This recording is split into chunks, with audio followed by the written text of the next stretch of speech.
So anytime I'm using drugs, things are crumbling. My overhead, I didn't cut back on anything. Kept thinking, there's all these deals on the horizon, right? Before you knew it, I was completely homeless again. But this time I was like motel to motel.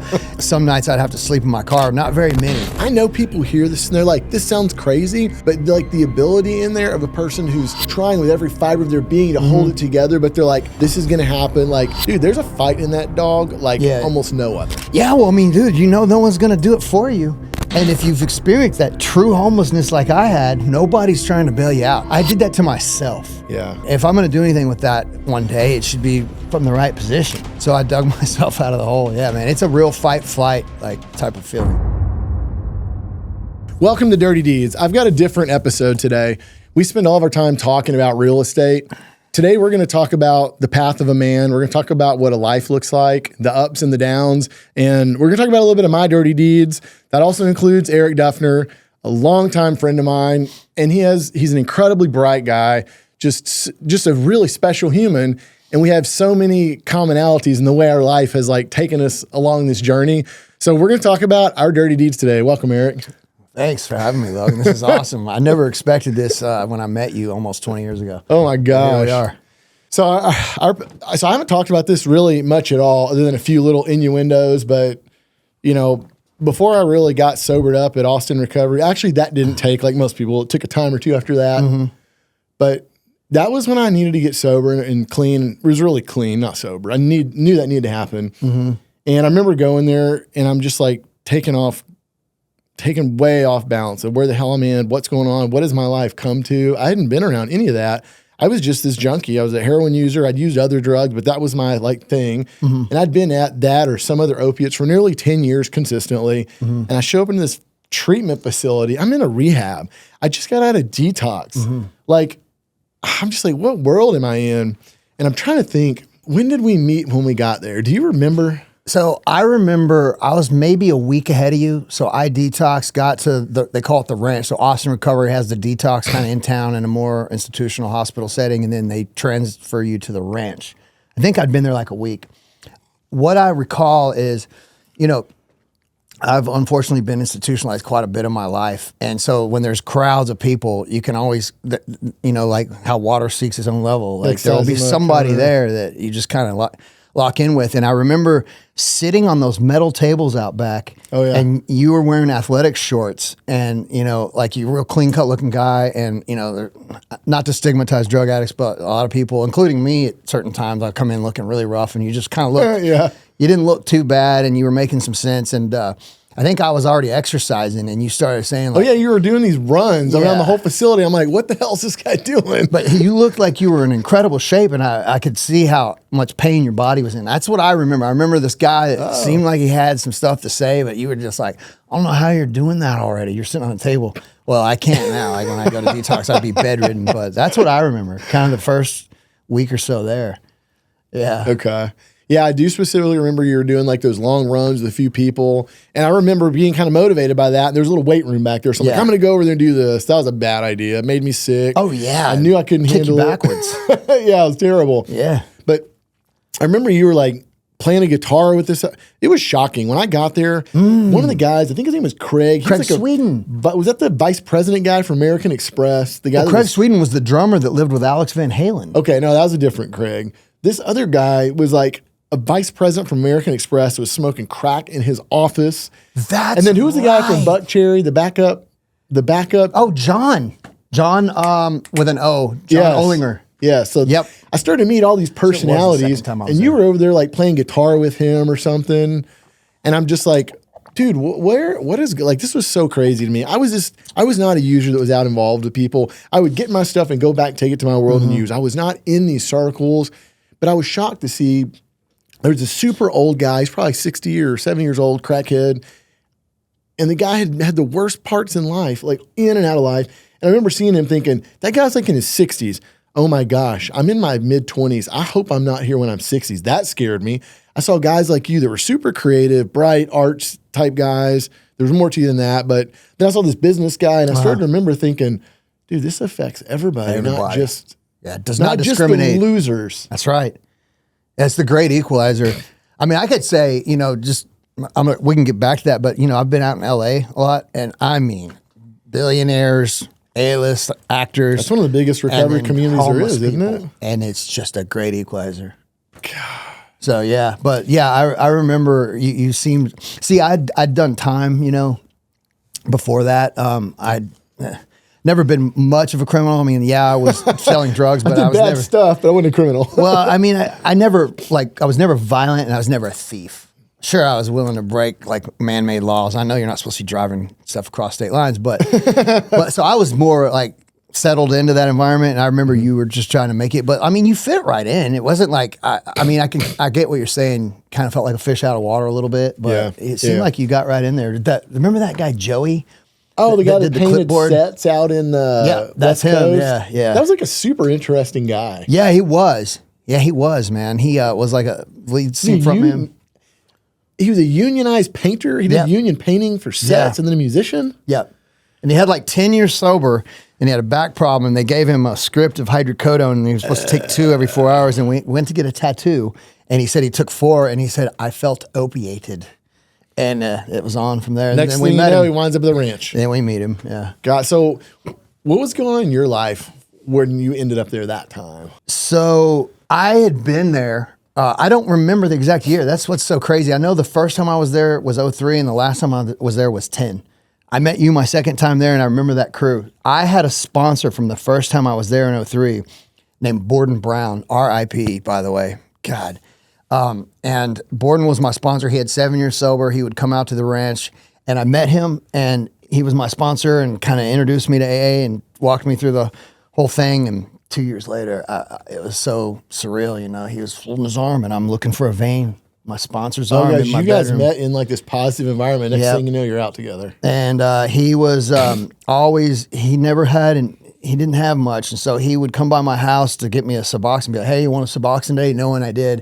And he'd be like, they're 20. I knew they were 10. He needed one too. So he would come by to get a 20 from me so he could drop off a Suboxone. And, I didn't really care because he was delivering it to me. And then I got back on the heroin. And I remember I was out of money. And I was running around the North Campus area with a debit card to different ATM machines, and somehow I was able to overdraw. And I pulled $60 out of this machine, and scored. And he said I did the Big Ben, just went out. And he called my mom. My mom called my grandma, and they're like, "Oh no, this isn't gonna work." Because I was at UT at the time, so they put me. That's kind of what was going on. I was like on the fence. I was kind of chipping. Yeah. It was going on and off Suboxone and using, and then my family. You're kind of at the edge. You weren't like full blown. You're kind of just flirting. Not at that time. Yeah, I was kind of floating, and I didn't want to be sober either. I remember I got high right after getting out, and I was the president. I don't know if you remember that. They made me president of Austin Recovery, and I came to a Sunday night alumni, and they saw me and it really broke the spirit of the whole place. They're like, this was the guy that was supposed to. This is the guy we all loved. He was our fearless leader. A few days later, yeah. It was Suboxone though. I mean, I'm not saying whatever. I didn't use heroin. You needed to change how you felt. Yeah, you did it, and immediately it's almost like a fall from grace. It's sad because this community, like people will be sober for a week or 10 years, and they're susceptible the same way anybody else is. That's a good point, man. I needed to change the way I felt. I think that's a really good way to encapsulate like what addiction is not feeling comfortable in your own skin. You can't feel the winds, I'm sure you've been told, oh, you're a bright guy. You have all this stuff going, good looking guy. All this doesn't matter. You can't feel it. Doesn't matter. Yeah. Cannot feel it. And I always felt out of place. I don't know what it is. And some people say that. A lot of addicts I hear say that. Yeah. So and some people are like, you make all the friends. Everybody loves you. Like it's all there. And you're like, it's not. I feel hollow. It's not. Alone in a room full of friends, they say. Yeah. I know that they say that some people are born with this, and some people, I now know that What do you think is the actual answer? Are you born with it or do you develop it? Well, I think it can go both ways. So the part of the brain, the midbrain, it's called the nucleus accumbens, and it meets or measures out dopamine. And so in addiction, they've targeted that we cannot measure dopamine. So we cannot successfully use anything. Or not successfully, responsibly use anything because it's a mismanagement of dopamine. It's really, that part's not our fault because it's like having cancer. It's gene signaling. Like when it's on, it's supposed to be off, or it's off, it's supposed to be on. It's like cancer, and it doesn't ever go back. And some people are born that way. I do believe I was one of those. And some people push it and they cross that line and trigger that switch, and it never goes back. Ah, interesting. 'Cause I worked in the industry for a long time in LA. That's how I know. Like a lot You of heard this it? stuff. Okay.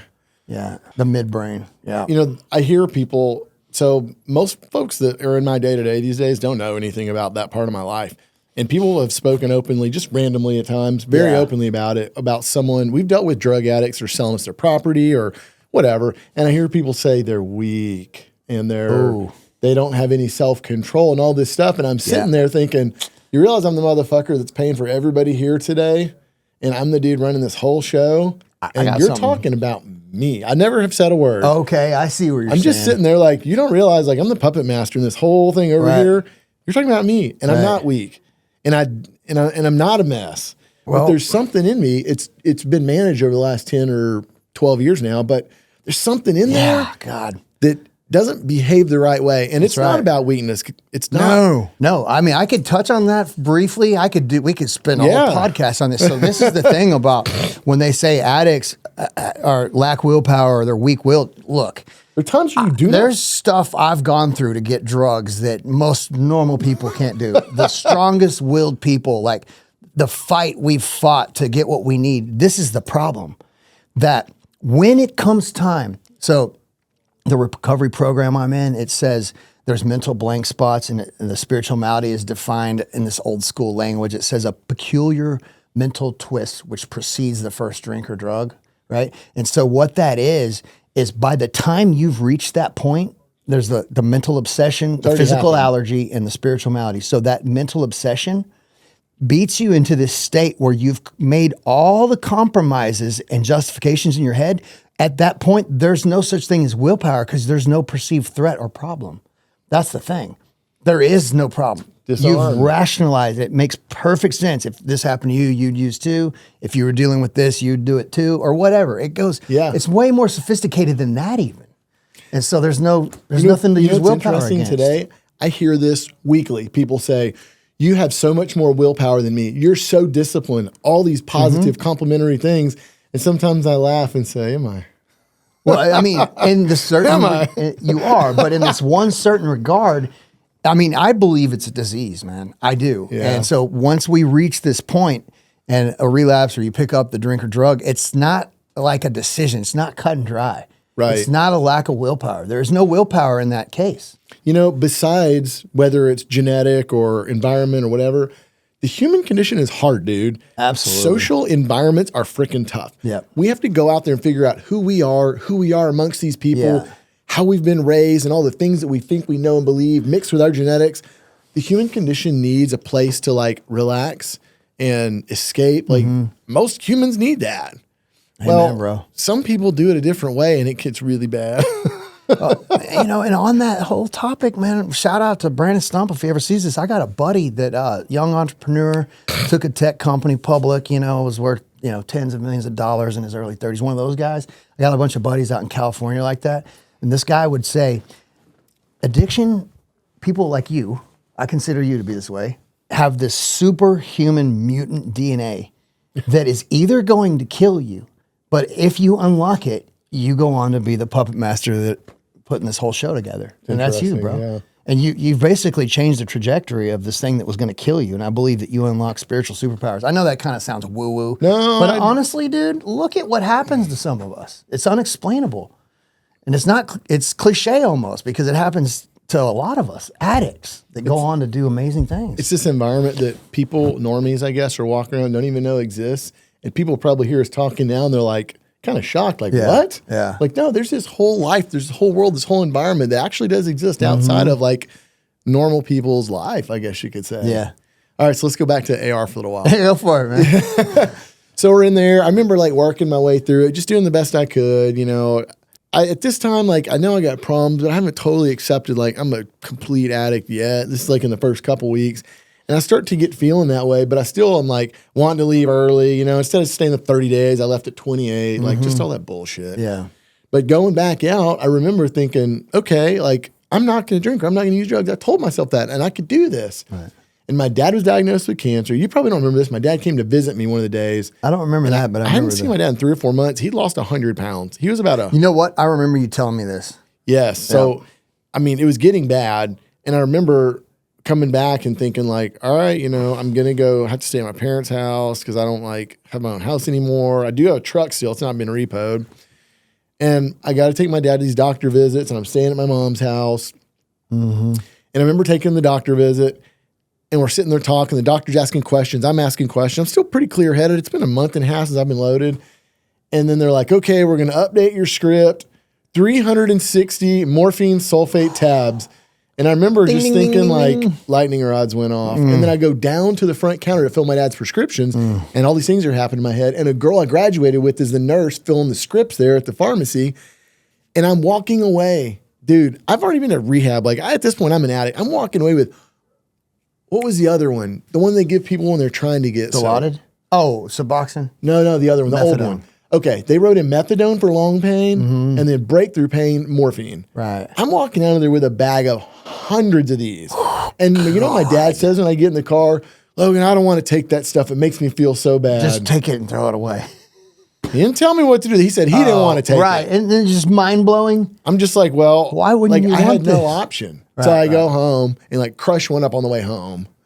And it was, I don't know, maybe 2 months out of rehab. I don't know. And there was, but when you're talking about like how you justified and rationalized the short amount of time for me being walking into the doctor's office, like I'm sober, I'm clean, I'm doing a good job, I'm gonna hold on to all this. One. It's gonna be fine. Well, from the moment he wrote that script until the time I walked downstairs to fill it, 30 minutes, all that shit happened. Yep.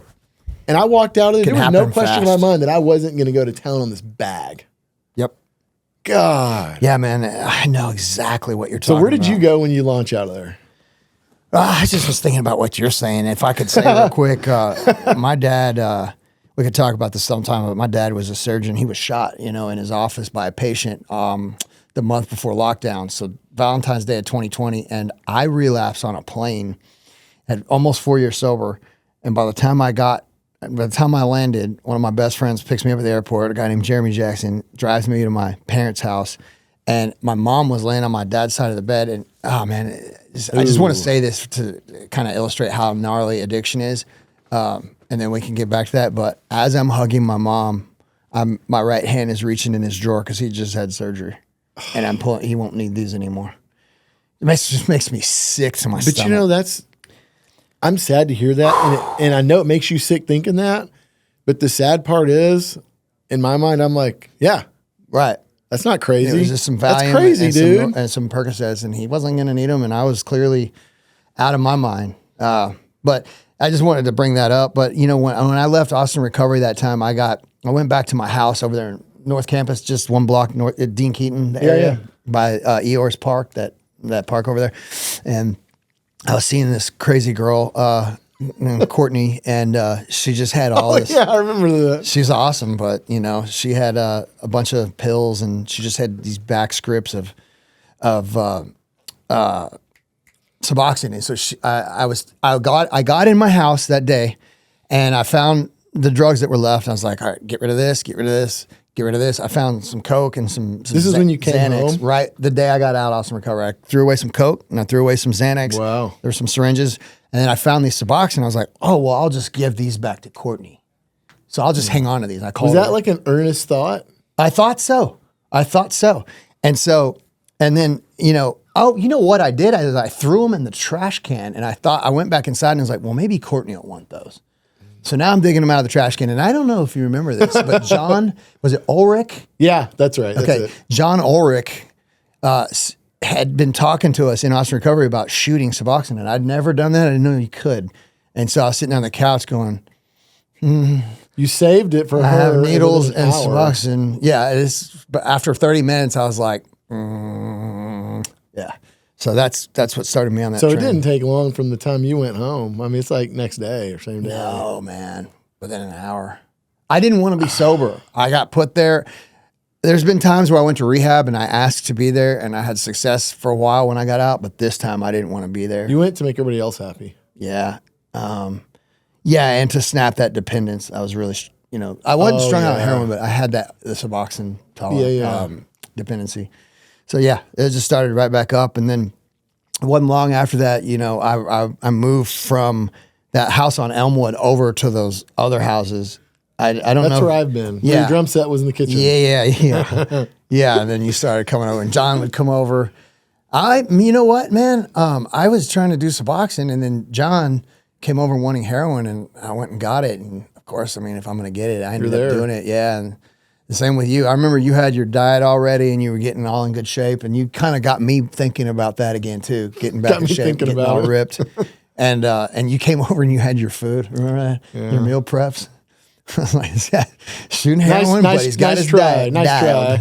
You're eating good. Yeah. I remember you treated yourself to some ice cream, and you were like, calorie is king. I remember you telling me that day. You were like, as long as I don't go over the certain limit. Nice try. Oh. Yeah. And then I think you and I would go up. I was drinking a lot too, and you didn't care for it. And we would go up to those, they were mostly beer hangouts. Oh yeah, some of the little bars up there. Yeah, and drink beers, like craft beers. Yeah. And you would just be just asleep at the table and be like, Logan. Remember my tolerance? Remember? Yeah. Nothing seemed to faze me. I didn't have much of one. Yeah, you would go out. Did. You know, that was a weird time. I think about it. At that time, I was probably 25-ish, right around 3 years older than you, or 4? So I'm 43 right now. I'm about to turn 44. I'm 48. I just turned 48, so I'm 5 years older than you. So then you must have been right about 30. Yeah, that sounds about right.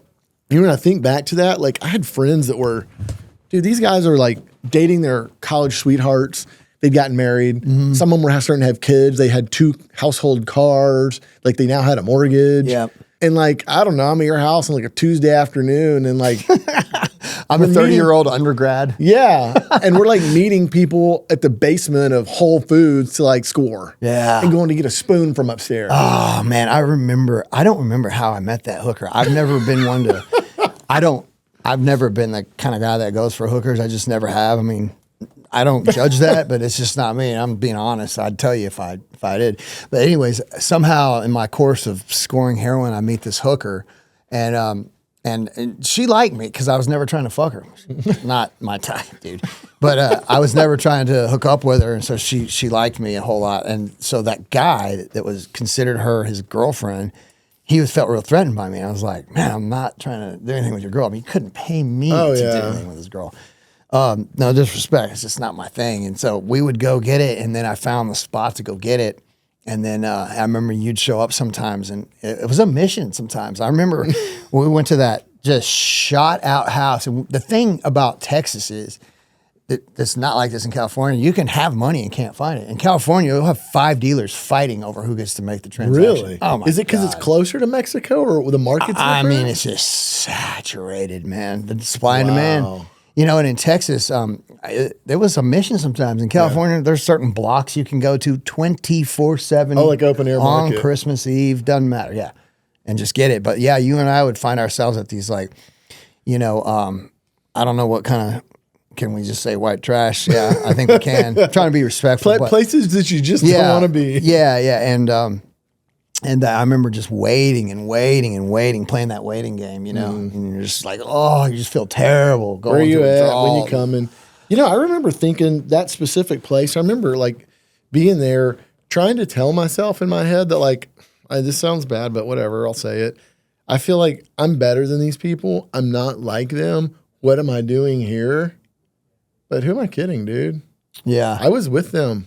We were there. Seeking out that lower companionship, man. Just because they had a little different thing going on in their life we were on the same level, basically. And I was lying to myself, telling myself something different. Dude, I got pretty low, man. I think you kind of pulled yourself out of it. I hit the streets. You know, I actually remember you calling me one time, asking me to pick you up somewhere downtown. Gosh, and I remember at the moment, and I actually had a little bit of guilt about this because at the time I was completely clean. Things weren't great, but I was clean. Mm-hmm. And I remember thinking, I'm not going to go pick him up. He's going to want to use. He's using right now. Almost had this like high and mighty feeling in a way because I was probably good self-preservation. You weren't. Well, probably the right call. It was the right decision, but I just felt guilty because I remember having this feeling of like, oh, I'm clean and he's not. I remember having this like, and it was, I don't know, it's kind of a bad feeling. Yeah. But I remember talking to you later about that period in life, and I was like, whoa, okay. I don't remember that. So it's probably made the right decision. Yeah, I mean, dude, sometimes you got to save yourself, like, especially like if you're early on or you're not, like you said, things weren't great. Like if you were in this great position to go help people, but sometimes you just can't put yourself back in those environments, man, Right. especially early on.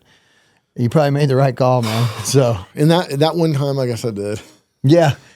Yeah. So when you look at this, like these events in life, like these are low times. These are not great times at all. But I can't tell you how many times you and I have talked over the last, I don't know, it's been a little over 10 years maybe. Yeah. And there are times where like we're both in a good place. Yeah.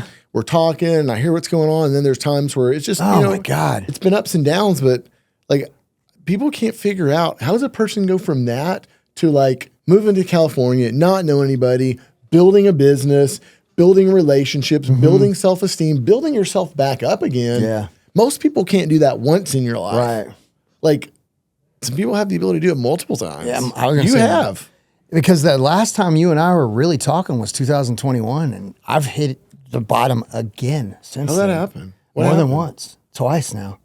And when I talked to you, that's when I had that nanotechnology company. We were licensing a product that we had patented to a molecule, to product manufacturers. It was a substrate like an ingredient, I guess you could say, that took insoluble, like oil-based APIs, which are advanced pharmaceutical ingredients, and solubilize them. So cannabinoids, it was perfect. So we were licensing it to people trying to make cannabis beverages or anything soluble. And I mean, man, that's the most money I've ever made. How do you get hooked in with that? Because a lot of people that haven't been around this stuff, they ask themselves like, who would trust that guy? Why would you even do business with that guy? Yeah. But that's not the Eric that they would see in that moment. No, that's the thing with. is the guy that was my mentor. He was a two-time NASDAQ IPO guy, ex-Wall Street. I met him through recovery. He owned a rehab. I stayed in sober living. And when I saw how he did business, I just attached myself to his hip. And I tried to preempt anything he was thinking. That's how you met him. He had the sober living place and he stayed there. And then he gave me a gig teaching groups in his rehab. I was making $100 a day digging out backyards just to show willingness, because I'd had some failed startups and I had this mentality, I'm too good for this or that. Like people would offer me jobs, I'd be like, no, I'm a business guy. And I was like, dude, who am I fooling? Right. So there I am with a shovel digging out backyards. And then within 2 weeks, he gave me a job. It was $150 an hour to teach groups in his rehab. And then I just, if you got a little business acumen and I was in the right place, I scaled that. So I had about 40 people doing 700 of those sessions a month. And I just did the business side. And with that money, I was able to focus on other business interests with him. We started a billing company. We were doing forensic audits.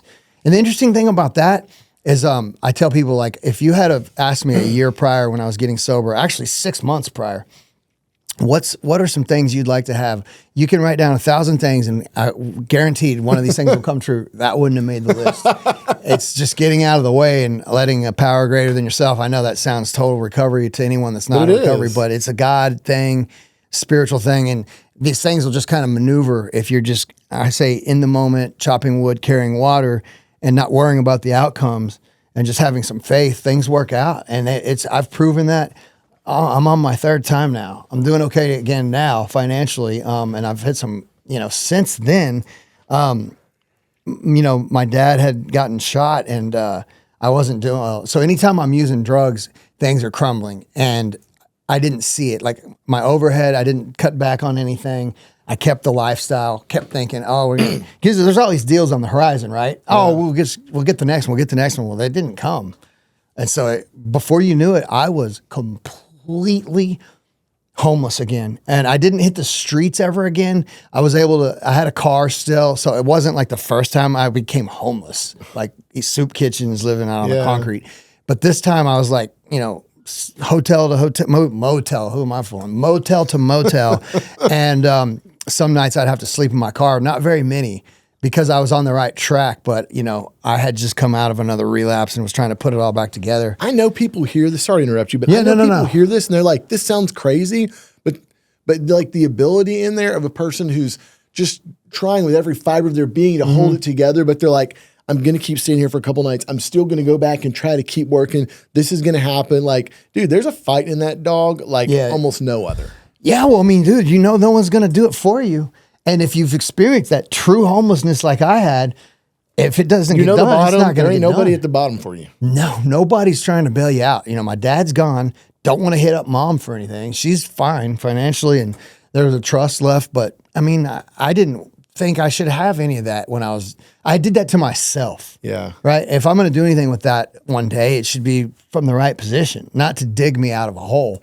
So I dug myself out of the hole. Yeah, man. It's a real fight, flight, like type of feeling. I know these stories sound crazy, but could all these testimonials be wrong? No, they're not. Many times we show financials. Many times we talk about addresses. The stories are real, the profit's real, and the people are real. And you know what? The program is real. Look, I do have a coaching program. I've been running it for years now. We train folks every single semester to either start a new business if they're a high W-2 earner, or to create, repair, fix their real estate business. It really works for both of those. So look, I got a few minute video. There's a link down below. If you're even remotely curious, you owe it to yourself to click on it and just see what it's about. If it's for you, great, let's talk. If it's not, go on to the next video. Go check out the link below in the caption. You know, as I've been sober for a little longer this time, I've thought about, these are the life lessons, like the stuff I've told people.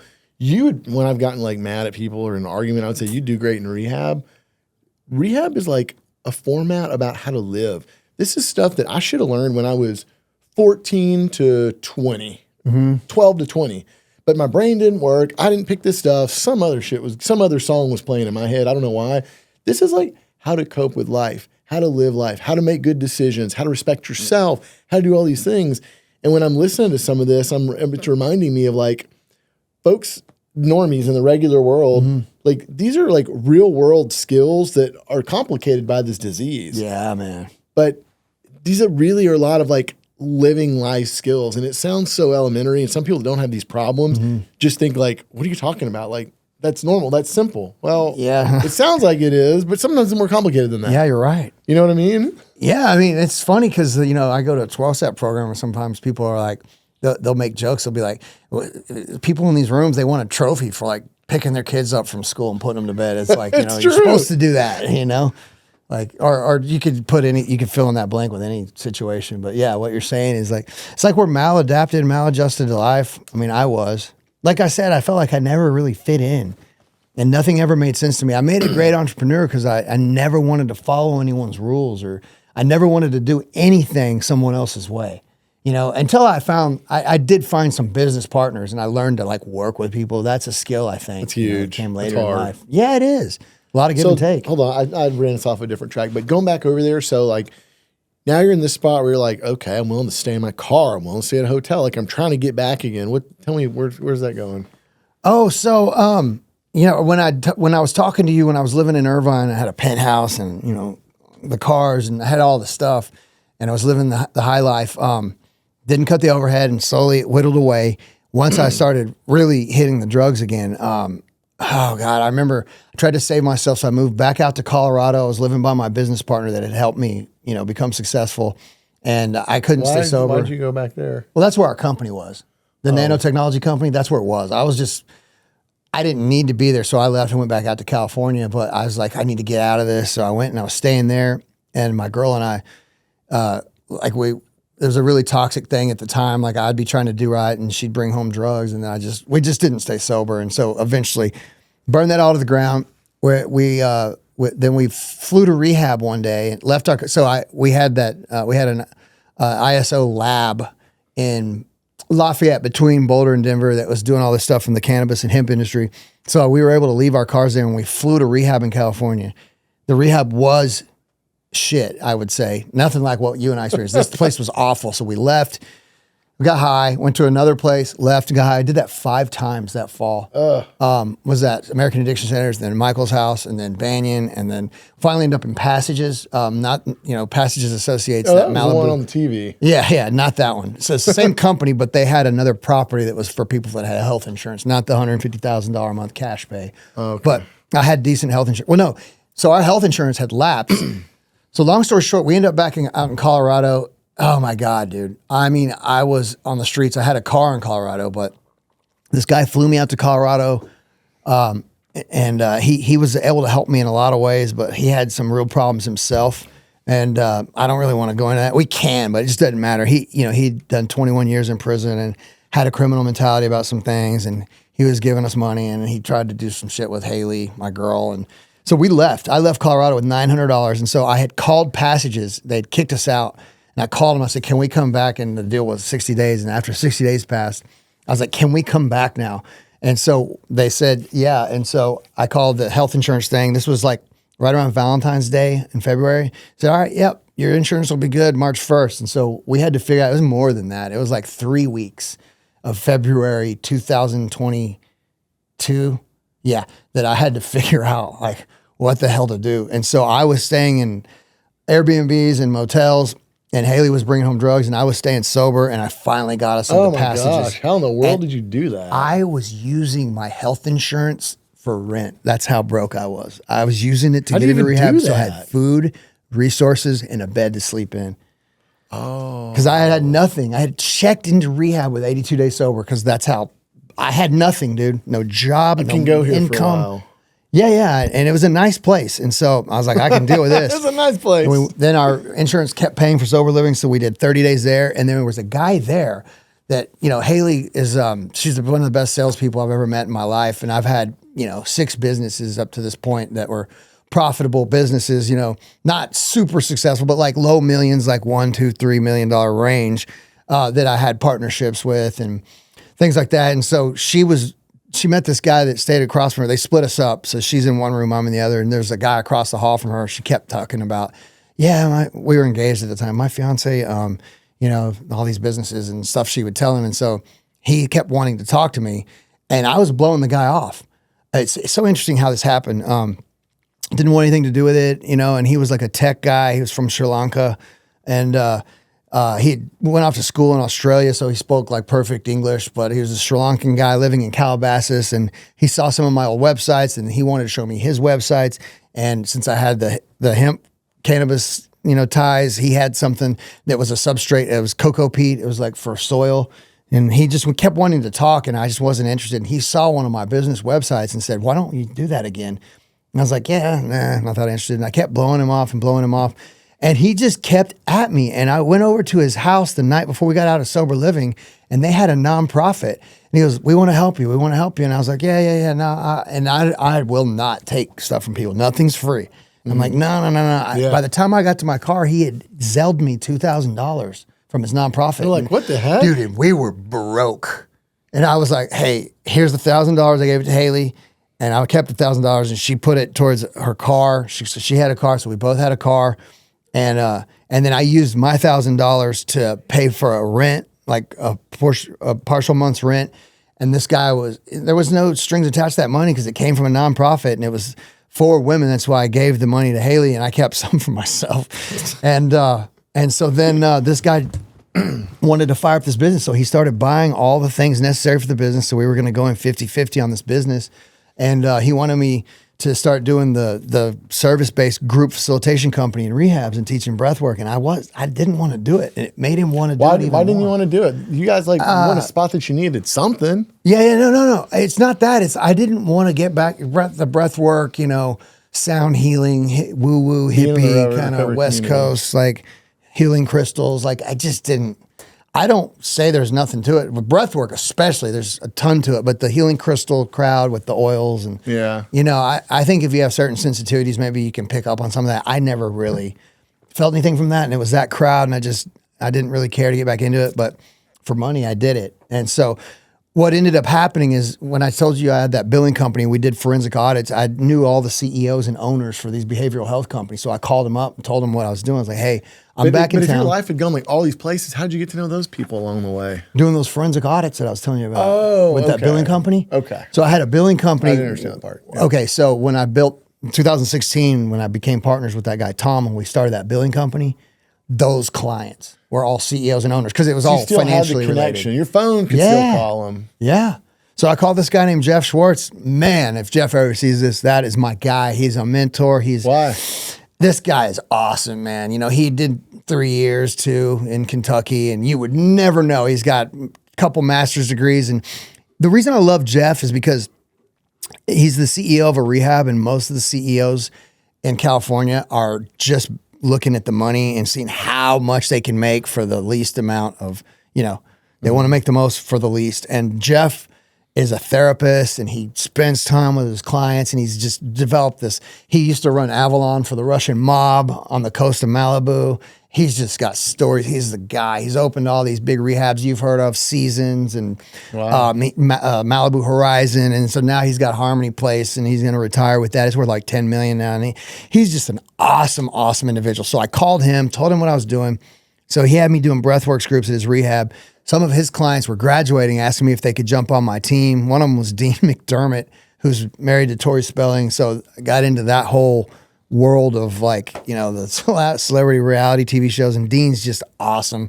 And so they were asking for more than just breath work. And so since I'd picked up some business acumen, by this time I was able to offer any therapeutic service you can think of. So I was able to scale it really quickly.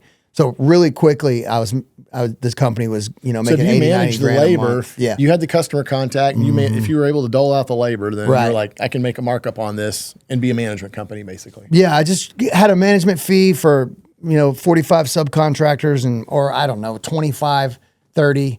I don't, I had a business partner at a certain point. It just grew and grew and grew. And then by scaling that with basically no money, there was a nice margin in there. I was able to generate, 80, 90,000 a month within, I don't know, 8, 9 months, something like that. And Dude, that's fast. People spend their whole life trying to figure that out. And you're like, this dude is sleeping in a car and in a motel. Yeah, I was. I'm like, here you go. Quick, I went from sleeping in my car to Airbnb. It was called Furnace Finders in the San Fernando Valley, where it's 110 degrees in the summer. We were like, we're never staying here again, to Santa Monica, right by the beach, within a year, man. Yeah. Wow. And then how surreal is that? It is, man. And the guy that I brought on as a partner is awesome, man. He's a young guy. He didn't go to college, and fucked off those years, and just didn't have the ability to go get a big corporate job, which he's absolutely capable of doing. So take a guy like that, give him a little opportunity. He took it and ran with it. And he's got talents I'll never have. He's really good at certain things I couldn't do. We had a great partnership, and I just sold the company to him and moved back here. Welcome to Texas. So that's where I'm at, dude. I mean, I'm not killing it by any means like I was prior to COVID and prior to my dad, but I'm okay. And I'm in a spot where I have enough cash reserves to live for the next 12 to 18 months. I'm a business broker now, so we're looking for profitable businesses to sell. We have the buyers, so. You'll figure out where that goes. Yeah. Something I always thought was fascinating is once you moved out west, we'd talk maybe every couple years or so. Right. And I remember you would say these names of people, and I'm like, what? These are people that are like on TV. Yeah. In the news, in movies. And I'm like, Jeremy Jackson. Dude, I know your best personality is like the kind of person that just gets to know people very quickly. You're so good at that. But I was always shocked. You would have a different story about someone from TV. And I'm like, yeah, it is weird, man. When you see celebrities, the first thing you think, okay, so you said, I get around, right? And I was in Laguna Beach, I was in Huntington Beach. The first thing you think of, so I go to a lot of 12-step meetings. The first thing I think is, oh, I know that guy from the Canyon Club in Orange County. Because it's a familiar face. Mm-hmm. They don't look like they do on TV, but you do recognize them. Something in you recognizes them. So you do this double take. Like with Shia LaBeouf, he was sitting in my meeting. I was like, where do I know that guy from? And then when I walked up to him, he had 12 days. So I was like, congratulations on coming back. And I was like, oh, wait, you're a famous movie star. This guy. Yeah, and so it's so weird, the Chili Pepper guy, and he's kind of a dick, but just all those guys. I mean, Craig Nelson was the secretary coach of a meeting I went into. I was like, I know that guy from the Canyon Club. And then he got up and started talking, and his mannerism was like, oh, I know that guy from TV. But I made really good friends. One of my best friends' brothers is Jeremy Jackson, who was Hobie on Baywatch. That's my dude. Yeah. We tried to call each other just yesterday, missed each other, but that's my guy right when there. You started to go, when you were in Texas, there's a little bit of that you saw at Austin Recovery, but not to that extent at all. When you get out there and see that, did it make you look at like this whole life in the recovery world differently? Well, man, you know what? Coming from any other place than there, the first thing is you think, the media is powerful, whether it's TV, movies, whatever. It's powerful, man. And you see a lot of lost souls out there. Everybody wants it. There's this desperate energy around it. So the first circle I was in, Travis Barker was around all the time. The guys from Korn, Be Real and Sin Dog, Cypress Hill. And there's I remember I was like standing in this VIP booth with Paul Wall, Travis Barker, and I think it was Kid Cudi. Yeah, and Franco had tattooed them on, and I'm standing there with him, and I was just like, I felt so small. And I'm like, what do you say? Like, hey, I like your music. Like they're at a bar. They're not trying to like fanboy out. It's just them. And I just was like, I just kind of disappeared into the sea. I just fucking, because Franco pulled me into the circle. I was like, oh. And so then I felt like this desperate energy around them. They had all these yes men around them. Not just them. Like I'm talking about famous people. And I tried to get in on it. And after a few attempts, I was like, I'm not ever going to, be in this world. And so I switched gears to the business world. And then when I had money, it was a lot easier to be around those kind of people. You didn't feel quite so. Yeah, different. Just like I was a nobody. And then, then I found myself in places where there's a lot of those kind of people. And man, you know that they say never meet your heroes. Like I can't listen to the Chili Peppers anymore. Anthony Kiedis is a bona fide dick. I mean, he was so rude to me and my roommate. So many times I saw him every Thursday, and and so after that, like I had a opportunity recently to meet Tony Hinchcliffe, and I was like, you know what? I'll take the tickets to Kill Tony. I'm good. Because I've met so many of those people. After you meet him, it takes all I love Kill Tony, by the way. But I've heard he can be a raging, maniac, dickhead. And don't ruin this for me. Yeah, like don't ruin it for me. So after you meet him, another thing is, I've met a lot of these people through recovery. And like we started this podcast by saying it is the great equalizer. They are just another drunk in those rooms. They have the same problems we do. So all the mystique was taken out of it for me. Did you, I'm asking myself, how would I feel in that situation? Right. Did you have a little resentment because Anthony Kiedis, who's open about his struggle with heroin addiction his entire life, he goes back to his mansion. He probably drives his Ferrari or his classic Porsche. He drives crotch rockets so he can get around traffic. Yeah, he's driving that with his black card American Express and his 19-year-old girlfriend and his 19-year-old girlfriend right back to his mansion on the cliff in Malibu. Yeah. And he came and spent some time with y'all this Monday afternoon, or maybe he's in a treatment facility for a couple months. I don't know. No, I see him every Thursday. Like, I'm going back to the hotel, or I'm trying to figure out how to live. By the time I met him, dude goes back there. Nah, by the time I met him, I was living right by the beach in Santa Monica, and he spoke at my men's meeting. There's probably 20, 30 of us. He spoke for, 20 minutes, and we were able, he and I had the same sponsor, the AA sponsor, and I didn't think much of him. The first time I met him, it was okay, and the second time I saw him, you're real casual around these people. It's their natural environment. You don't go up to them. I was talking to somebody, and he came up to talk to the guy I was talking to, and we were standing there, and there's just four of us. He had a guy with him.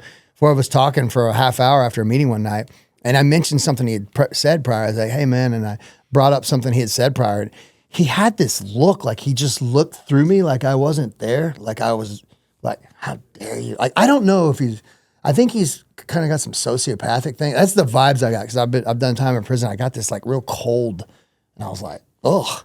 And then there was some other things that happened between me and that guy that it's not even worth getting into. I just don't care for him. But no, man, I never resented, because a lot of them, man, I was doing better than most of them. Like a lot of them asked me for jobs. I mean, except for like Shia. I mean, but even he was having a hard time. But getting Jeremy and I were roommates. I was making more money than he was. God, weird how that works. Yeah. I mean, just because they're famous doesn't mean they have any money. And by the time I was doing all right is when I started meeting them, and most of them are struggling. The industry's not doing well. Dean McDermott, who's an awesome guy, he's been on tons of movies, bit part actor, and hosted reality shows. Married Tori Spelling. I mean, he was working for the company that I started. He still is. I sold the company. He still works for that company, and he couldn't get gigs. He's a super talented guy. He can't. He does voiceovers, and he had some stuff. He said he would move here in a second if I started a company. Really? Yeah. They say believe half of what. Let's see. Believe none of what you hear and half of what you see. Something like that.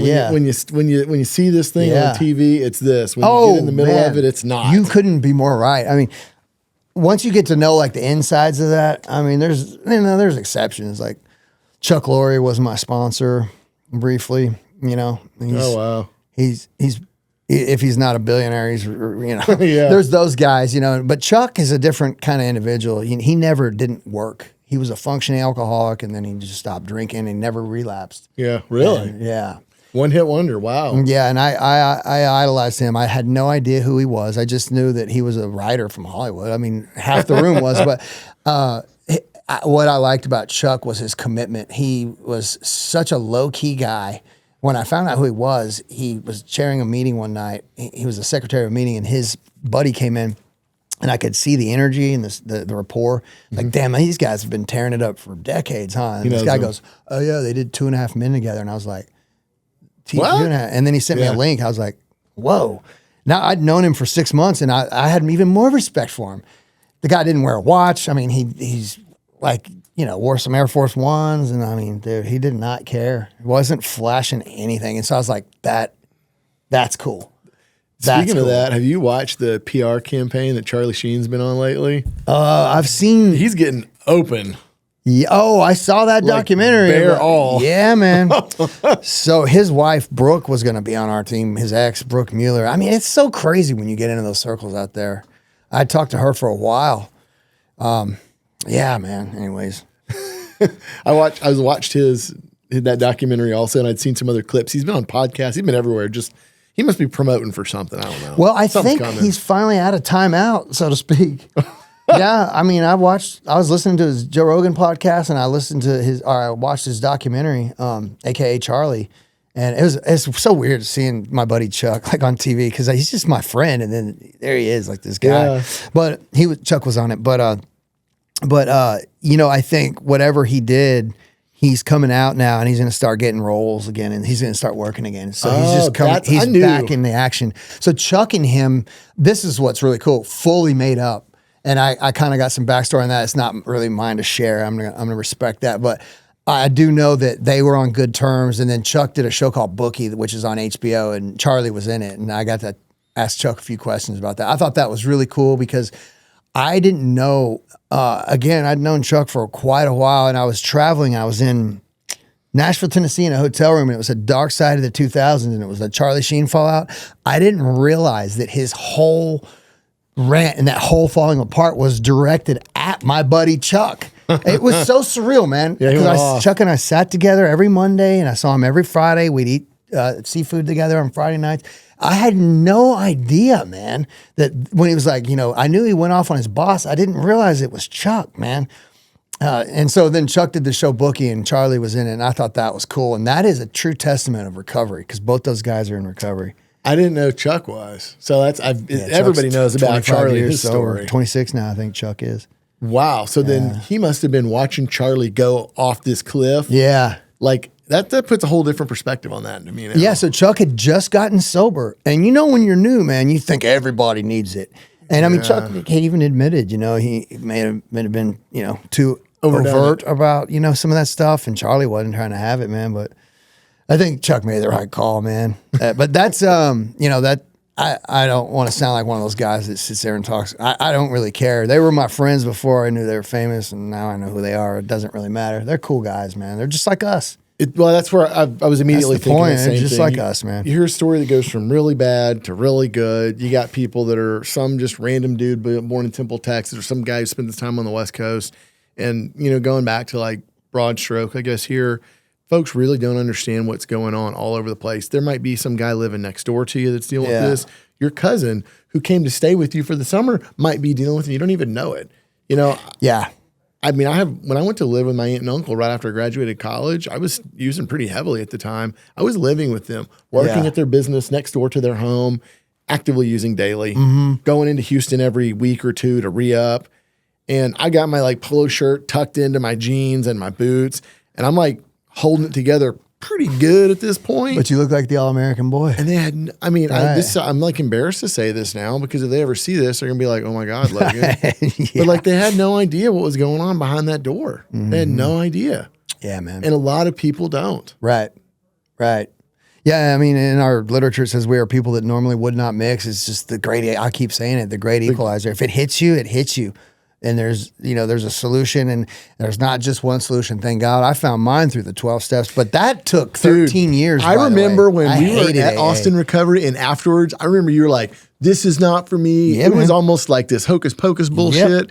And I didn't know what I didn't know. So I'm like, finally, when I knew I had to get like really make a real change and finally started to face like I am an addict. Right. I just remember thinking, you know what? I don't know what the best plan is, but this one's right here and it's worked with a lot of people. Fuck it. I'll give it a shot. Right. And you were like, fuck that. Yeah. And I remember thinking like, but what if it works? And you were just so adamant. And it's like, it almost makes me like feel like warm and fuzzy inside to hear you like. You're absolutely right, dude. I didn't want anything to do with it. I did it for 2 years, and then I was delusional the entire time. When I finally relapsed, I mean, people would relapse and I'd be like shocked. I'd be like, what? I thought once you got clean, that was it. And then I relapsed. I was like, oh, that shit doesn't work. I just didn't I didn't actually work the program the way it's outlined. And then I got out to California and I saw like, you know, the Gucci squad and what kind of car you're driving and who's fucking who and who relapsed and a bunch of gossip and clicks. I was like, man, that shit's whack. That made you trust it less. I just didn't want anything to do with it. And I met a guy in 2016, the same guy, Tom Blakely, that broke down the history of how the 12 steps were formed in the 1930s. And I was like, oh yeah, those guys, you want to talk about some gangster shit. I mean, talk about outside the box thinking. And when I learned the history, they built a program that worked. What they were actually doing and what the program actually is, not like we're going to Newport Beach, you know, and then we're getting steaks afterwards. No. Like going to the front lines and trying to pull people out of hell. You know, they were going into sanitariums and psych wards and hospitals and saying, we want to talk to your worst case. And the nurses and doctors would be like, what are you doing? These are lost causes. What? No, we think we can help them. Yeah. And then some doctor saw what they were doing, this guy named Dr. Silkworth, and he wrote this letter, didn't have his name on it for the first 10 years, would not endorse it. Yeah, I saw a documentary on parts of this. Yeah, man, and he would not put his name on it. And the second edition of the Alcoholics Anonymous came out, and he put his name on it and enlarged upon his views in a long letter and he said the only thing he had ever seen, they said, are there exceptions? Because we were a lost cause. They locked us up, gave us chemical and physical lobotomies. Yeah, they tried it all. They locked us up, you know, put us on Thorazine. That's it. They're a wrap. And then he said, are there any exceptions? He said, there are a few exceptions, and it's some kind of, I can't quote it, but it's spiritual in nature. People that had a religious experience, spiritual awakening, whatever you want to call it. And to Bill Wilson, the founder of AA's credit, he was not a religious person. I'm not. He was agnostic, but he was spiritual. And when I realized that you could do that, you could kind of come up with your own conception of God. That was one thing. Was that your biggest first hurdle? Outside of the faith, was that your biggest first hurdle? Yeah, and then the other thing for me, when I realized that God was not dependent on what I thought it was for it to work, that rocked my world, dude. I was like, it's still going to do its thing. I say it because he, whatever.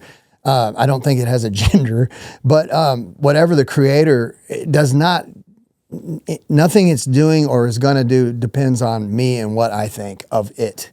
You can have a relationship with it, but I think faith is what I'm getting They do a good job at explaining what a higher power is so that it crosses all these different boundaries. Right. And it doesn't get caught up in this one or that one. It's like we know electricity works. You can't see it. You know, there's some kind of current or force out there. Another way I would tell people is step back and just pick one that you feel comfortable with that is maybe popular socially to you, whatever that construct is. You know, just roll with it. My little brother used to say, I can't stand going to church and listening to these Christians talk about how good they are. Then they go home on Saturday and do all these bad things. He was so hung up on all this. Yeah. And they're not that good. And I'm like, maybe they're trying to be good. Maybe that's where they go to get better. Yeah. Like that works for them. Right. And I was hung up on that a lot too. We went to different churches and I was younger. I didn't really know. You know, ironically enough, I ended up getting baptized Catholic many years ago. Right on, I met my wife at this little church in San Antonio near my apartment. I met who's now my wife. Yeah. A year later, when she moved here from Panama, she lived in the duplex across the street from that church, attended that church, was baptized at 9 years old there. Wow. And we were baptized in the same church and we were married in that same church. I'm not getting goosebumps. Dang, man, that's so cool. Coming from a guy who the better part of my life up until my mid-20s was just like, what's this religion stuff? Right. But the first time I really started to look at what is the construct was in AA, and I struggled with what does that look like. And I remember coming through a spiritual awakening of sense and trying to understand how can I feel comfortable with this for the moment, because God, I need something to hang on to. Yeah. Yeah, that's awesome, man. I love hearing you say that. My experience with that was a super hyperactive kid, forced to go to church, and I couldn't behave in church. So I associate, not only did I think God was a punishing God, I pictured myself like, why would you church was make it? What me religion? bad? Oh, this was like Protestant Christian. Yeah. You know, it was Baptist, and Methodist, and Presbyterian, kind of a mix. But I thought, why would this God make me? I'm bad. I'm always in trouble. I thought that was a sin. I was like, I made me to burn in hell, so I hated God. And then I got all my privileges taken because I couldn't sit still in church. So I just hated it. So I rebelled against it. I never got into Satanism. I just didn't want anything to do with any kind of religion. And so I was out in California before I moved out there, and I was introduced to the Taoists. And these Taoist people, the Tao, the Tao, you know, Eastern, it's like the Chinese, you know, it's the non-binary, the Vedanta gets into the non-dual, just the Eastern philosophy, you know, there's no separation. You know, we are God, like we're different dimensions of the same soul kind of thing. Like there's just one. And even Bill Wilson said God's everything or God's nothing. I believe God is literally everything. So I'm out in California in 2005, and when the Taoists were talking, it was like, you know, when your soul is hearing truth that you've never heard put into words, but it's like someone's telling you something you already know, and you're like, yeah, I've never articulated this. You're connecting the dots. And it just clicked. And so, I went on to look into Buddhism and I remember that. the Vedanta and all of it. But the thing is I found God. And then I was able to go back to church with my dad, and I was like, oh, of course he's here too. Right? Oh, That's how the same freaking God. shocking is that? Right. It helps because I know that your full circle, relationship man. with your dad has been up and down most of your life because Yeah. he's super. I'll never forget when we were in recovery, you said, I admire my dad because he's able to compartmentalize so well. Right. You specifically said that about him. And I know y'all's relationship has been up and down throughout your life.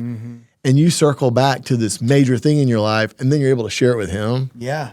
Whoa. Oh, and I'm then- glad you had those moments with him. So my dad thought I was always into some hokey, you know, hippie shit. So I said, Dad, come out to the Ramakrishna Monastery. And they don't have sermons in the Vedanta. They have talks. So the Swamis, you know, the guys in the orange will give a talk. And these are fucking holy men, dude. They live their lives in solitude. Like a monk. They are monks. They're like beyond, the Swamis are the monks that can, like, you know, the devotees, and then they have the Swamis. They're all monks, but the Swamis are like the gangster monks. And so I took my dad to the Ramakrishna Monastery, and I just remember my dad sitting there, and when the Swami's talking, my dad would just look over at me and be like, can't argue with that. He was getting it. And I was like, yeah, Dad. And then my dad knew my soul was okay. Because, I mean, they're just talking truth, man. It's eternal truths. You could apply it to any religion. And the non-dual, the Vedanta says all paths lead to the same mountaintop. Just pick one. Fair. And so when I went back to church with my dad, the Vedanta said, this is a crazy talk to be having, but they say that Christ was either the Son of God, just like the Bible says, or he was the highest guru that's ever lived. So when they said that, I started looking back into Christ, and I can't disagree with anything he said, love and tolerance. Some of the dogma around Christianity, I'm still not a fan of. I don't know if you could call me a Christian, although I believe everything Christ said.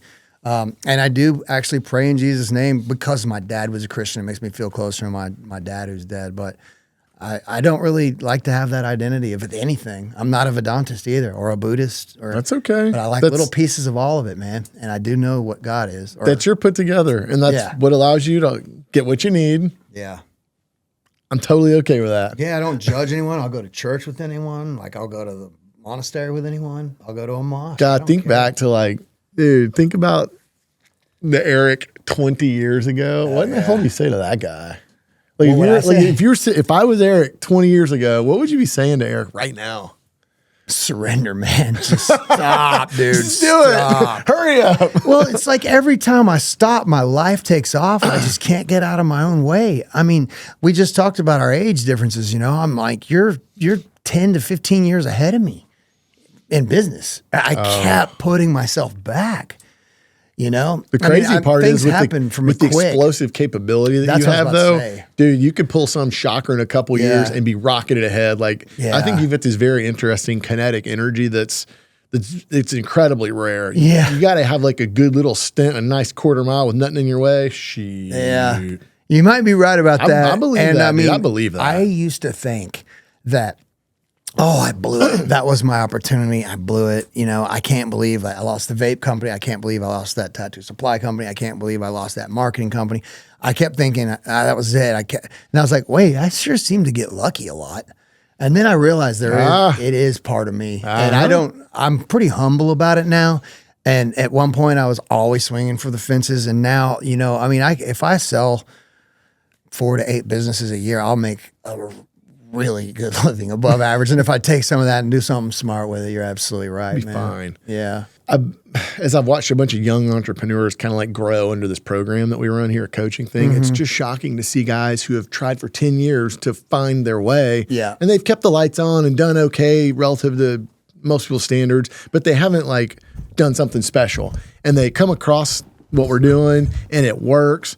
And I tell these guys, I'm like, guys, this is your thing, dude. Yeah. If you do this right, 10 years or maybe less, retain earnings, save, invest. Don't be a fool. That's what I didn't do.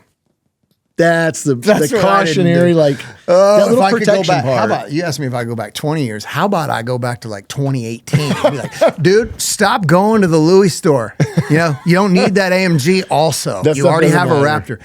Oh my God, if I could talk to that guy and put that money away into some of these investments you were talking about, buying assets instead of liabilities. I got robbed for all that Gucci crap anyways. I don't even wear it anymore.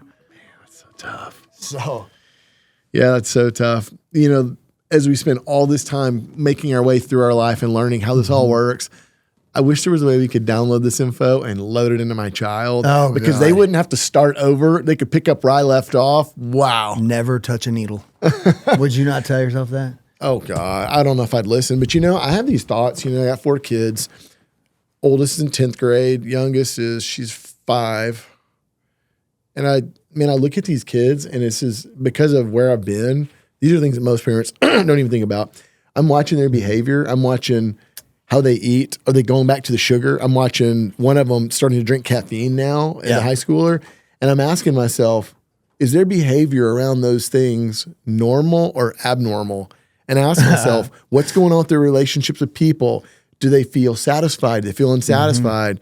And it's interesting. I want to raise the best kids I can. I'm trying to put all the things in place for them to be well-rounded, grounded, satisfied, productive, all these things. But there's always this thing in the back of my head, like, are there addictive characteristics or behaviors surfacing? And that like that's a weird, I don't like that. And?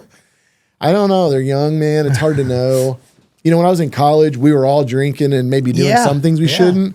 Well, when we got out, most people quit and I just hit the gas. Right. I don't know at the moment. You don't know. Yeah. My buddy Fleming would always say, hey, man, if there's no girls here at 2 a.m., 3 a.m., I want to shut it down. He's like, you don't have an off switch.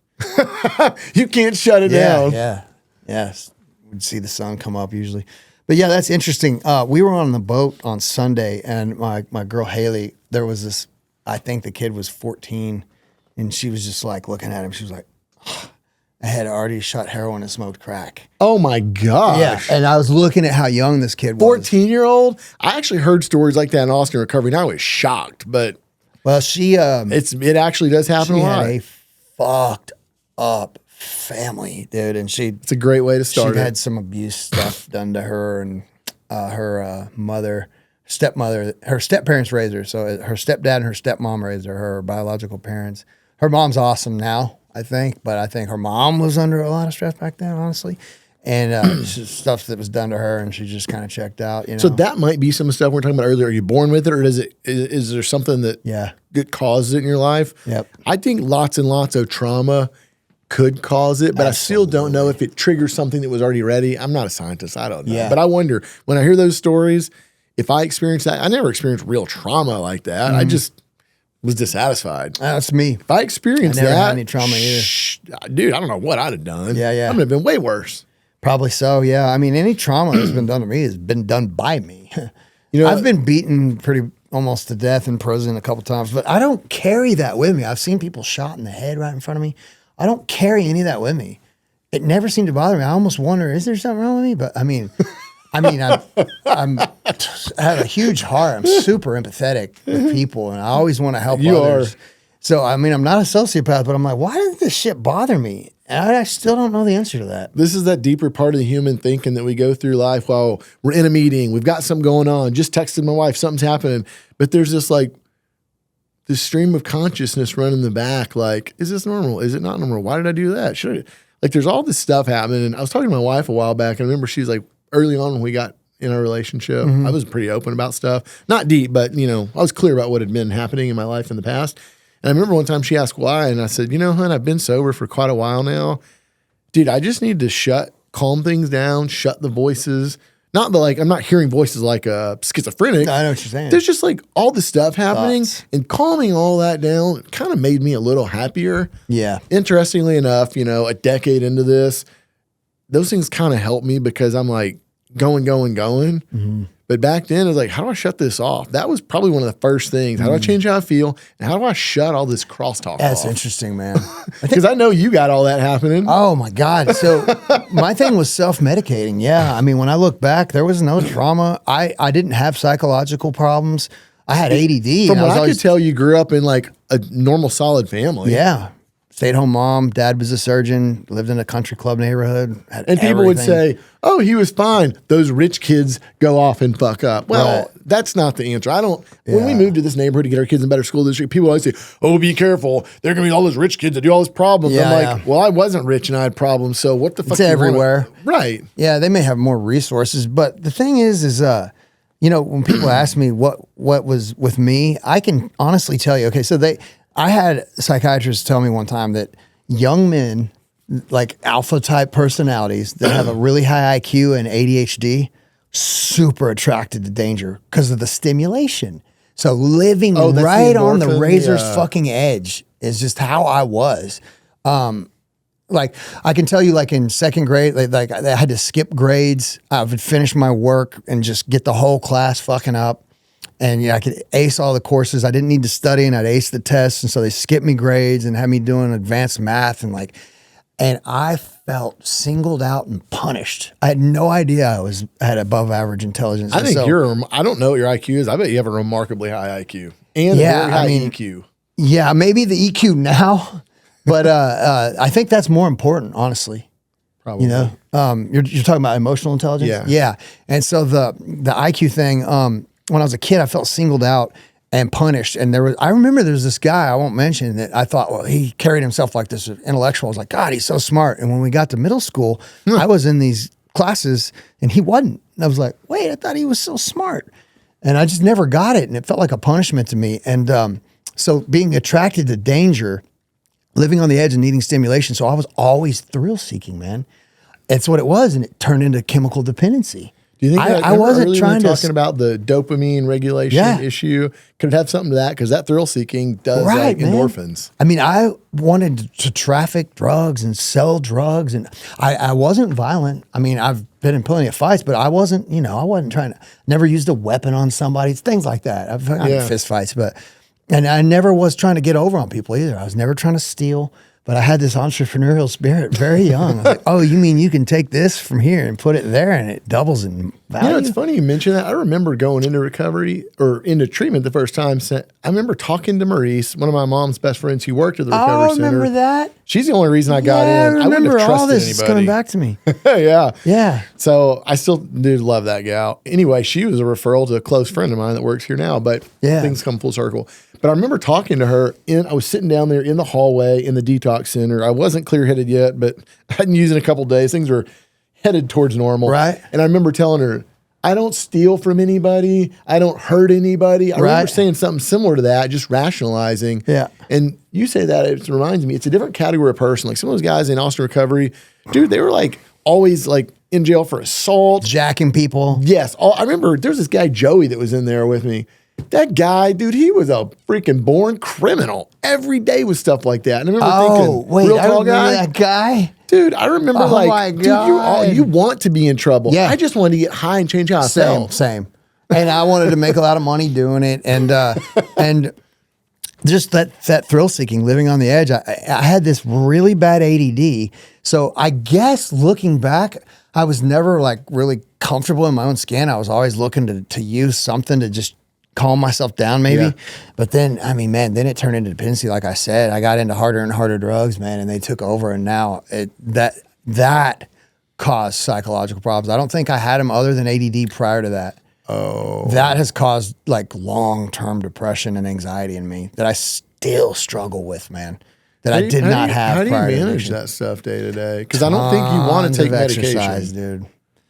I have to wake up and I do like an hour of cardio right out of bed. No, before breakfast, I just go get on a treadmill. And it's the endorphins. I just have to. It's not just that, yes, but like I think cardio levels everything out. If you have too much, it lowers it. If you have not enough, it raises it and just kind of levels you out for the day. And then I'm out of shape right now, or I'm out of the kind of shape I like to be in, and I like to hit a second workout later that's like more resistance training, which I have not been doing. You know, it's interesting you say that. I've never thought about it, but like, yeah, I've got to run, I've got to walk, I've got to lift weights, and I like the way it makes me look and feel or look.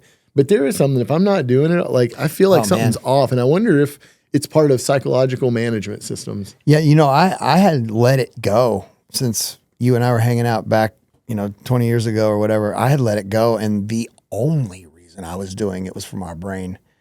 Really? And like I said, I had some trouble, not all that long ago, and I'm still kind of coming out of it, but I was in the best shape I'd ever been in my life at like 45, 46, 47. Yeah, I remember seeing that. I'm like, look at him go. Yeah, and then I lost it, and it was all driven by the brain. And then I'm scientific about how I do everything. So I'm like, if I'm doing this, I'm gonna eat like this. I'm gonna do this, and I'd like to get back something very manageable. Like I don't need the weight and the extra muscle, but I'd like to just get I miss it, man. And that's one thing you and I have always kind of had in common. Just staying, functional. I like to stretch a lot. That's what I did this morning.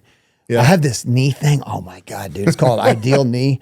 It goes across your knee and grabs your foot, and you can just torque and pull back. Oh, legs, hamstrings. Oh, yeah, yeah. And so you were talking about your back. We can talk. Yeah. So I've fixed all kinds of stuff at 48. Really? Oh my God. I fixed a left shoulder. Chiropractor once a week. Mid and lower back and a right knee. From stretching? From stretching and mobility and flexibility training. Yeah, mobility, flexibility, and stability. God, stability, mobility, flexibility. Yeah, those three things. If you focus on that, your body will look amazing. You don't have to like do the big curls and shit. Interesting. I mean, I know you know all this. I'm just saying. But I've never focused on that a ton. I haven't. What's that? That part of the functionality. Like I've done it from a different approach. It's gotten me a lot of that, but I've never looked at like you were that saying, amount of stretching and that hard. Well, dude, when I started having back problems, they wanted me squatting and deadlifting. The number one problem is weak back. You got to do it just right with light weight to build up, but it's also got to be flexible and you got to mobilize. You got mobility, right, and flexibility. We could talk about that back though. Well, I had to fix it. I'm looking at the time. We got dinner. My wife's getting ready. We got to wrap it up and get over there. This is a conversation I probably never expected I was going to have, and sure as heck didn't expect I was going to have it like in front of a camera. So yeah, I don't even know what I was talking about half the time. I hope it worked out.